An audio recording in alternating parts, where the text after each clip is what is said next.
దేవుని పద్ధతి ఒక్కటే మాటలో చెబుతా, నీకు దిమాగ్ ఉంటే గుర్తుపెట్టుకో, మైండ్ బాగుంటే గుర్తుపెట్టుకో.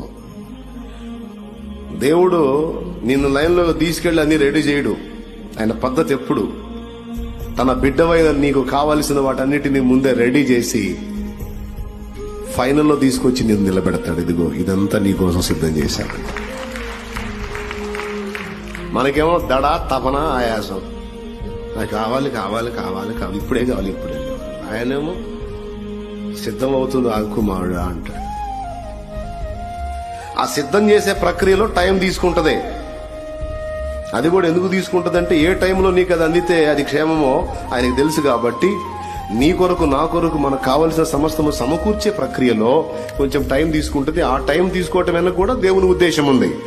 కొన్ని వెంటనే అందిస్తాడు, కొన్ని టైం తీసుకుంటాడు. ఒకటైతే నిజం, అన్ని రెడీ చేసి ఆ తర్వాత ఆ మధ్యలోకి తీసుకెళ్లి నేను నిలబెట్టడం, ఒక్కసారిగా అవన్నీ చూసినప్పుడు నువ్వు సంతోషించటం, ఇది దేవునికి సంతోషాన్ని కలిగిస్తుంది.